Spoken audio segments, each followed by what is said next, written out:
Hello and welcome to Township Talk. I'm Brady McHale. My guest today is someone who's very familiar to regular viewers of LMTV and of course the residents of Lower Merion in general. I'm glad to welcome Director of Building and Planning Chris Leswing to the set today. Chris, it's great to have you here. Thanks, Brady. I'm glad to be here. And we have a lot to kind of jump into, but first and foremost, why don't we talk about your department in general and the team members that make it up? Wow. Okay. This is a 2-hour show. Building and planning is 28 people. So it's big. It's all your building inspectors. So if you need to do anything around your house, you need an electrical permit, you need a building permit. Those people are there, and we have a number of people, and that's run by Ernest Pendleton. And a lot of people know Ernest. He's a township resident, really just a great addition. We do a lot of code enforcement, all of your building inspection. We also have your zoning officer, Scott Houskins, and we have an assistant zoning officer to help Scott, Cherie Roberts, and she's out. We do community development with Emily Crane. So all of your things happening in your for community development are there. Then we have our planning division, and a number of the planners are known because we're on TV a lot for the building and planning committee. We have Jillian Dirks and Colleen Hall and Holly Colello. She's actually one of the nicest people in the township. Anybody ever calls, she is the nicest person in the department. She really gives our department a big boost by just being that competent and that nice. And Greg Pritchard with Historic Preservation, and Charlie Doyle is the assistant. And it's a lot of people, and we're constantly working together to make things better for people who live in the community. And we love hearing that, and the work certainly doesn't go unnoticed. There's a lot of different projects happening, both short-term and long-term. Yeah. How exactly do you handle the planning for those type of projects? Well, we have 7 or 8 people just doing planning as it comes in, and there's a lot of things. We're in government. We process applications. So if somebody submits an application to make an improvement on their property, we need to deal with that. Well, if it's a building permit, that goes to the building side. But if it's a land development permit or something dealing with historic preservation, that goes to the planning side. And there are certain rules and regulations that we need to follow, and everybody has a series of things with our subdivision code that require a timing of when those things are heard and they're brought forward publicly, and then it's measured against our zoning code, our natural features code, and various codes for compliance. So there's a lot of code work that goes along with it as well. We don't make it up. We don't make it up, but we do have there's some gray area there to make sure that the codes that we have reinforce the vision of the community. The township also has a comprehensive plan and some other, we just passed a sustainability plan, which is really an element of our comprehensive plan. And we want to make sure that those goals and visions of the township meet with our code. So we're constantly doing a little negotiation. And is that to enhance or enrich the character of the township? Is it to keep the township the same footprint? Like when you look at the comprehensive plan, what's the outlook for the next 10 years or so? The comprehensive plan says to make Lower Merion just the way it is, but better. Right? Okay. So we have a little bit of flexibility in that. And with the codes, we're always trying to make things better where we can. Right? There's a certain level of quality that differentiates Lower Merion from other places. Our goal as stewards is to maintain that quality. But things do change, and we have to be realistic about that. There's sometimes unrealistic expectations that the world can go on when we're not going to change. But in reality, we all get older, right? Everything changes, and when things change, we want to be able to make sure that they get changed for the best. You have to adapt with that change. Correct.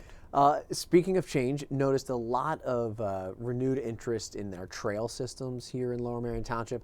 I know from some other guests that have come on the show, there's some talks of linking all of the trails together, and a lot of the green approach towards things throughout the township. Is this something that's planned, or is it just natural evolution? The trails. The planning part of it from the township is integrated in everything we do. And everything you do with land development isn't about use, it's really about circulation. And trails are part of that. Biking, walking, moving. And when you think about Lower Merion, you think one of the greatest advantages we have here is our access. You can get anywhere in the region, right? We all talk about that. Well, that was always great when everybody had a car and then we were going to have jetpacks. But we never got the jetpacks. But the next challenge we have to keep Lower Merion great is to be able to make sure we can get around our own community safely. We're really starting to look at when you mention trails, we're looking at that intra-township mobility, whether it's a trail, a sidewalk, a crosswalk, being able to bike, and that's really that next effort. And you're seeing a demographic change. When I started, I've been with the township about 19 years. And when I first started, it was a lot more car-oriented than it is. And we're seeing a younger group of people, and even as people age, people are more concerned about fitness and mobility and not having to drive everywhere. And we're seeing the change in demand for more of those improvements coming forward. You actually got ahead of my next question, which was, if you see more trails or bicycling opportunities, someone answered it there. But as we change, where would the trails be located? Like existing? Would there be redevelopment to different parts of the township? So it's all part of, it's not necessarily when you think of a trail or a road, it's all just better utilizing our existing infrastructure.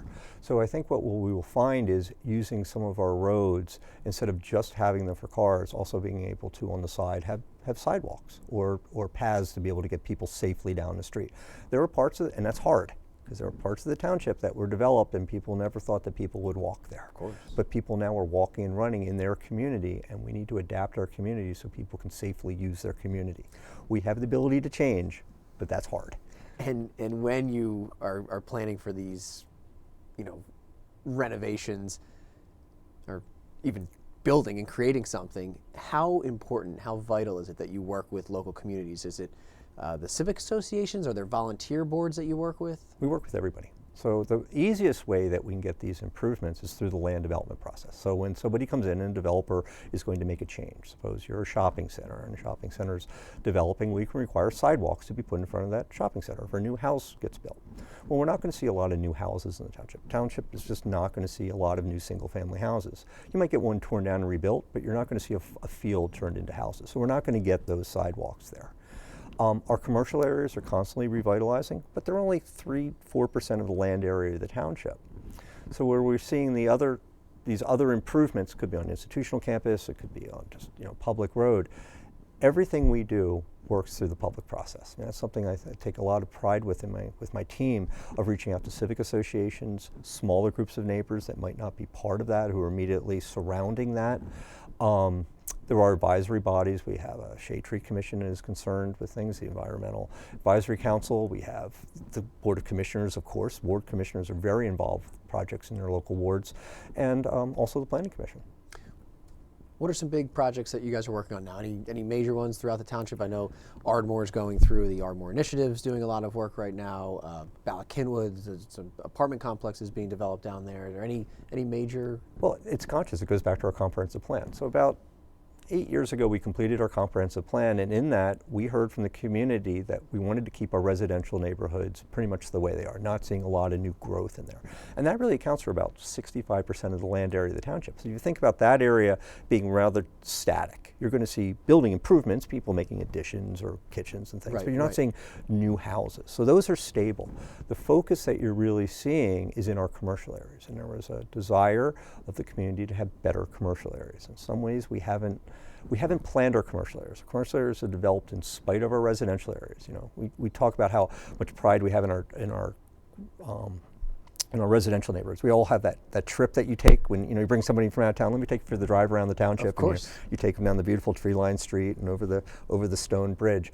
We don't do that with our commercial areas, but I think we want to now. And I say we. I'm just translating what I hear from the community and I hear from the commissioners, that we want to have beautiful commercial areas that you can walk and have civic spaces in them, wider tree-lined sidewalks, places to gather and meet your friends. And that's a great challenge. But that's only 3% of the township, so we're focusing on those areas. Ardmore, we just completed a great master planning process, looking at designing a park in the middle of Ardmore next year, which is going to be very exciting, public process. City Avenue is very exciting. You see a lot of private development driving that. And our role has been to coordinate that. And one of the really cool things about City Avenue, when you talked about trails, all the new buildings that take place in City Avenue will be in a parking lot, right? These old parking lots will be redeveloped, and there'll be a new building and parking structured inside it. The perimeter of all those buildings and sites will have to have trails, and those trails will all connect to the Kinwood Heritage Trail. That's great. So you can access that portion of the township from the Kinwood Trail. You'd be able to get off and, let's say, go have lunch along, City Ave. Correct. Oh, or go to your doctor, or go to get a haircut, or go to work. It just gives people will use it for commuting to take cars off the road. Right. It gives a resident or even visitors and just another option of how they can get here. That's great. Access and mobility. Everything goes back to access and mobility. That's what we keep looking for. And we hear, number one thing we hear is people don't like other people driving cars, right? It's traffic. It's what, you want more freedom of the road. You want that car commercial. And if we can find ways to do that through our development, we will. And that's what these trails are. They're not just small recreational pieces. They're part of a much larger effort to make the township a better, more livable place. Yeah, and when you put it that way, I'm sold. I love it. Chris, we do have to take a break, but we've barely scratched the surface of what goes on in the B&B department. So stay tuned. We'll be right back with Chris Leswing on Township Talk.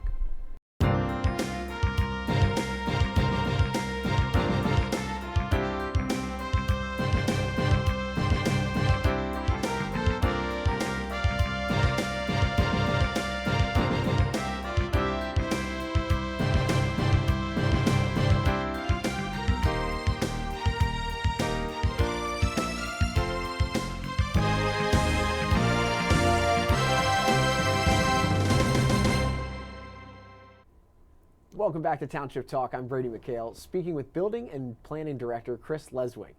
We had quite a bit of information in the first half about building and planning and the different partners that you work with throughout the township. I want to learn a little bit more about you, though, because you're really clearly embedded in this township. 19 years with the township, you mentioned. Yeah. How did you get into this line of work? That's a great question. I think I always wanted to be a city planner growing up, but I didn't know what it was. I have an undergraduate degree in geography and urban studies from Temple, and I studied cartography, map making, so I was very good at that. And then I got into landscape design, and I worked on that for years.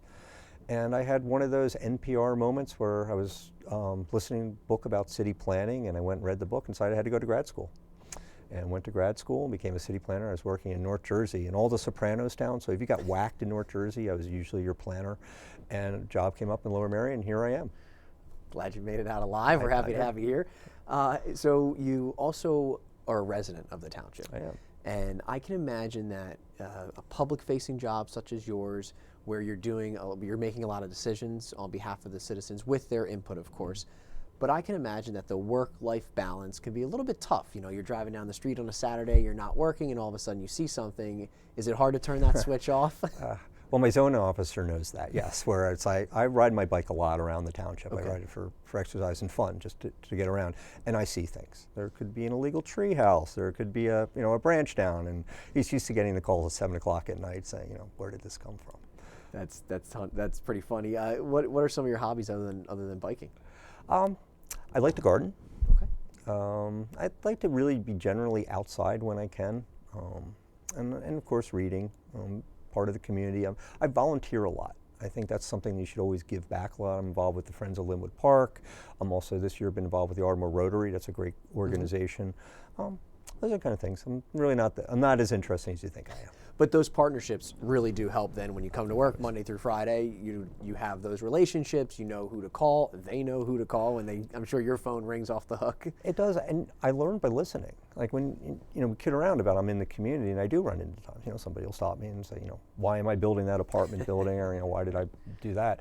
But a lot of times people make good points, and you just have to listen, and part of our job in planning is to process all of that. There's never the immediate answer. If we could figure it out on the fly, we would, but oftentimes it takes weeks, months of just taking different information and processing it, connecting it, and then trying to make good decisions out of it. So when I'm talking to different people and finding things, and somebody opposes something, there's a kernel of something in that anger that they have sometimes, or that frustration, and trying to address what the root of that is very helpful. Now you guys are updating, and when I say you guys, the township is updating the zoning code book. I understand it's no small task. No. Would you tell us a little bit about that? Sure. Well, the township completed the update to the zoning code in 2020. Lower Merion is known as having an excellent zoning code. It was one of the first suburban zoning codes in the country. Our commissioners knew this was a tool back in the 1920s when it was coming out, and as soon as the Supreme Court made it legal to actually have zoning, Lower Merion adopted that as a tool. So we were really ahead of the game. And when we did, we brought in the firm that developed New York City's zoning code. Because at that time, the president of the Board of Commissioners was working for the Pennsylvania Railroad, and New York had just adopted that, and Pennsylvania Railroad was focused on Penn Station up in New York. Very interesting. So we were granted this wonderful code, and so updating that in 2020 was no small task. So if I have a project at my house, let's say I'm building something, whether it be a shed or something in the backyard, even if I'm redoing a kitchen, how do I know that I'm in line with the codes, or doing everything Great in question. compliance? Everything's online. I mean, the township has an excellent online presence. But if you ever have a question, we have frontline staff of the building planning department that are happy to walk you through it. You can walk in to the township office and go up and see our staff, or you can just give us a call, or you can shoot us an email, and we'll call you back. I ask this question to all of the guests that come on Township Talk, and it's one of my favorite questions, but I actually think you're probably the premier person to answer it. Ooh. And this is no pressure. This isn't on your. You Do I didn't get a lifeline on this question? You didn't get this in your email because I like catching everyone off guard. Your favorite part about Lower Merion Township, whether it's a location, a specific street, time of year, your favorite part of Lower Merion Township, however you. Yeah, I'm going to say I really like the people. I mean, I've been living here close to 20 years. You know, my family's originally from Lower Merion Township. I really enjoy living here. I enjoy the interaction with people. I love the diversity of skills. And in my job, I get to, well, I live in Ardmore. And so I know people in Ardmore, but I have a lot of time over in Ballackinwood because I'm working on the Kinwood Trail, and I've got to know people in that community. I do things up in Gladwin, Rosemont. It's just a wonderful place, the diversity of different people. And do you get to get out of the office and go check out these projects that are being worked on? I'm sure as the director, you have a lot of things that need to get done here in house. But do you have the opportunity to go and do site visits or see different parts of the township? I mean, you just mentioned Ballackinwood at 1 o'clock in the afternoon is a lot different than Gladwin at 1 o'clock in the afternoon. You have to, and it's a balance. You have to get your work done during the office, but as a planner, if you don't touch the site, you don't know the site. It doesn't do anybody any good to look at Google Earth and just look at a site plan. You have to go and see these spaces. And so when I talk about downtown Ardmore revitalization, I walk downtown Ardmore or ring out in Ballackinwood, and as does my staff. You'll see us out. We discussed transportation earlier. Traffic is obviously a chief complaint here in the township, and always being looked at between different road diets that the township and traffic engineers have looked into. When it comes to public transportation, partners with SEPTA and some of the transportation companies, the railway obviously, where do you foresee that in the future? Do you still see buses transferring people up and down as we move towards more people that are biking to work, or as the work weeks are becoming shorter, or on hybrid versions? Yeah, there isn't any one single answer to that. Mobility, it's all about mobility. And what we have tried to do at the township is has a very diverse mobility focus. So of course we'll take advantage of our existing assets of the train stations and buses to connect. Intra-township mobility of being able to walk and bike places. There's so much that people live near our commercial areas, and oftentimes they drive because they don't feel comfortable walking. But if you could have a quick walk and you wanted to get a little bit of fitness in there, that's a great way to do it, especially with electric bikes. I mean, that's going to be a real game changer for those 3 to 5 mile rides that are out there. The township has policies to reduce unnecessary car trips, and that's what we're trying to do. It's those unnecessary car trips that cause traffic.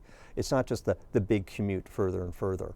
It's having to go to the store 7 times a day. If there's ways that we can solve some of that, we will. Out of general curiosity, what would be one of those plans? Building sidewalks, having easy ways to bike. One of the great projects that we're bringing forward is something called the Mainline Greenway, which is an intra-township bike route that will not take you on ways that you would drive. Lower Merion has great connectivity of our roads, so you can safely navigate between Ardmore and Ballackinwood using roads that are only 25 miles an hour with very little local traffic. And if you, hypothetically, or the vision of building sidewalks, does that then come with additional lighting, so street lighting, and then we talk about lighting, light density? Perhaps. It would all depend on the location. In our commercial areas, of course, you want to have lighting. Most of our residential neighborhoods are residential neighborhoods. They're quiet in the evening. I mean, it's amazing how dark Lower Merion is after dark. And is that a result of residents who don't necessarily want people walking in their neighborhood during I nighttime? wouldn't say it's they don't, they just don't. I mean, we are a residential community, and people work, right? When you have these big homes, you need to make money, and so it's your traditional family of your mom, your dad, your kids. Everybody's working. You need to go to sleep at a certain period of time. We get tired. We don't go out late in the community. We're hardworking. What do you wish for residents to know about building and planning? Anything specifically? That we're accessible. We are really trying to get it right. I've noticed a trend with the accessible and the accessibility. we're trying to get it right. Like, we work for you, and we are committed to getting it right. And as we talk about doing codes and enforcement, if something doesn't work, we should fix it and adapt it to what we need to do. We want to be the best community, but we also want to be the smartest community, and we want to be the fairest community. And we need your help. Everybody's a planner. That's great, and certainly, we have the education, we have the smarts right here with you. We certainly have all the information that we need, and I'm so glad that we got a chance to talk about it. This is great. Thank you. Have me back. Yeah, for sure. We'll win some of these projects. We'll definitely get you back on and maybe talk about some of your specific projects. In detail, that'd be fabulous. Well, thank you so much, Chris, and thank you for watching. If you have any questions about anything we spoke about today, make sure you check out the Township's website at lowermerion.org, and be sure to follow the Building and Planning Department on social media. For Township Talk, I'm Brady McHale. Have a great day.